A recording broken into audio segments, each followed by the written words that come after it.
For Hawks TV, I'm Elle Duncan. Ryan Cameron, back to you. So welcome in Marv Williams, number 24 for your Atlanta Hawks. How you doing, Marv? People Station V103, Michael Turner, Eric Coleman of your Atlanta Falcons in the building. V103, you're on the line with Eric Coleman. I mean that in the best possible way. He's rough and he's tumbling. I think that the Hawks have had a reputation of being a very athletic team, but maybe more of a finesse type team, which is what you're used to seeing in the West. These rookies now, Sam Bradford, $60 million guaranteed, and has never even stepped foot on a professional field. So question though, Ricky Ross the boss. If you the boss, all right, and LeBron is the king, then what does that make D-Wade? There you go. Like you just heard, we've come back down from bigger than this against the Bulls. So keep the enthusiasm going. As you saw at the end of the half, all it takes is a couple of baskets and a couple of stops to get us right back in this thing, okay? This is it, Hawks fans. Give us everything you got. For Hawks TV, I'm Elle Duncan. Ryan Cameron, back to you.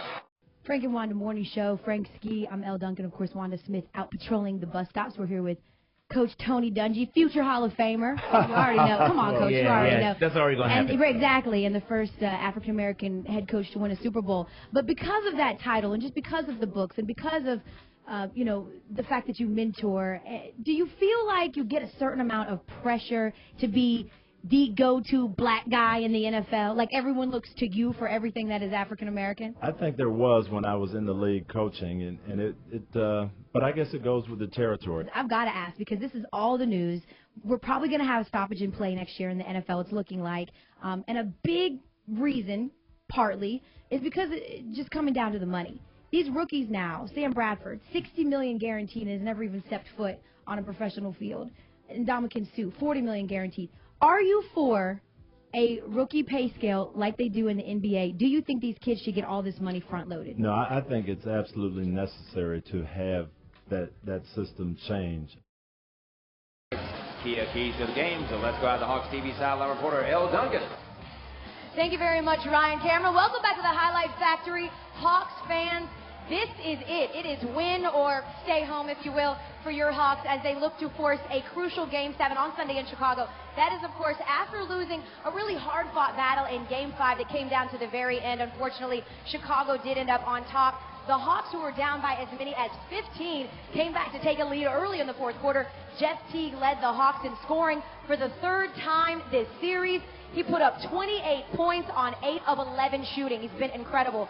Josh Smith had 16 points. Joe Johnson put up 15, and Zaza Pachulia rounded him out with some key shots off the bench, finishing with 12. But the Bulls took control in the fourth. Derrick Rose finished with 33. Luol Deng had 23, and Taj Gibson got it going late, scoring all of his 11 points in the fourth quarter. Now, here's something to think about, Hawks fans. Our guys had better shooting percentages both from the field and from the line as well in Game 5, and really it was pretty evenly matched on the boards as well. Tonight's game, and really what's been the case in general for this series, is going to be less about the box score and more about who controls the tempo of the game, who's working harder, who's hustling for that full 48 minutes. And, of course, it's going to come down to you guys. You've been huge all playoff long. We need you. We need your support. We need you loud. And we need those white T-shirts on, all right, as your Hawks look to head back to Chicago on Sunday. For Hawks TV, I'm Elle Duncan. Ryan Cameron, back to you. Elle, seems like there's a buzz about this team. I don't know it's because of the late start and all the football's done and the basketball kicks in. There's a buzz at the start of the season for this Hawks team. Well, I mean, I think it's with most things in life, absence makes the heart grow fonder, and I think a lot of people at a good point, you know, in the beginning of the season felt like they weren't going to see basketball at all. So I feel like everybody's really excited, really energized, and it's really, really reassuring as well for a team that didn't make a lot of moves last season, lost a couple of pieces, and didn't add too many pieces, and I think that it speaks a lot for the fans in Atlanta and the fact that they do actually believe in this team. So like the home team said, we're doing really, really well, a lot better than I think people give us credit for because of some of the opponents that we've faced, but I think it's going to be a great season. Elle, you mentioned his name a minute ago. I always wanted to see this team get a player with a little bit of a chip on his shoulder, and sure enough, they have one now with Ivan Johnson. Talk about this guy. I love Ivan Johnson. The first time I actually met Ivan Johnson was to interview him after one of the preseason games, and I had no idea at the time that he had a full grill. And so, you know, he goes to start talking, and I was so amazed by what was going on in his mouth. I mean, literally. But as impressive as his mouth is, what he's doing on the court's really incredible. I think they call him the Hawk Nest Monster at this point. He's scary, and I mean that in the best possible way. he's rough and he's tumbling. I think that the Hawks have had a reputation of being a very athletic team, but maybe more of a finesse type team, which is what you're used to seeing in the West. And I think that Ivan Johnson's brought a little bit of an edge, especially down low. I mean, he's on the boards and he's making shots and he's playing defense. He's doing a little bit of everything. It is People Station B103. That's Ego. They don't have a big one. It's the Atlanta Falcons in the building. Y'all middays with Elle. Talking to Eric Coleman, taking some phone calls, and someone just walked in the door. Number 33 of your Atlanta Falcons. The burner, Michael Turner. What's going on, Mike? What's up, Elle? How you doing? Good. Good to see you here. Thanks for having me. Thanks for being late. Eric was here on time. We're chatting out. We're about to talk to Arthur Blank and everything. You just come strolling in. I see how it is. Yeah. I was doing something else in another room. You know that. Right. Appreciate you being here. Let's get to the fun stuff, which is we do a little something on the radio and TV called Prep, where we search and comb through tons of Wikipedia and blog sites, really, let's be real, to find information about whoever we're interviewing, and half the time we never actually use any of that info. I decided to do a little digging and a little research of my own, and I wanted to play a game with Marv, just to see a little bit about what he knows about himself, about where he's from, and just about music in general. Question number 1, and there is no multiple choice here. What is Earl Stevenson known by in the rap world? Earl Stevenson? Mm-hmm. I don't even know who that is. I probably do know who that is. You absolutely know who that is, I bet. I do know from the who West that is. Coast. E40. Yes, it is. Very good. See?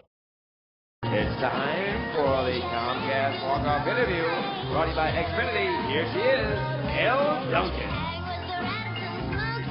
I'm standing here with Hawks coach Lester Connor.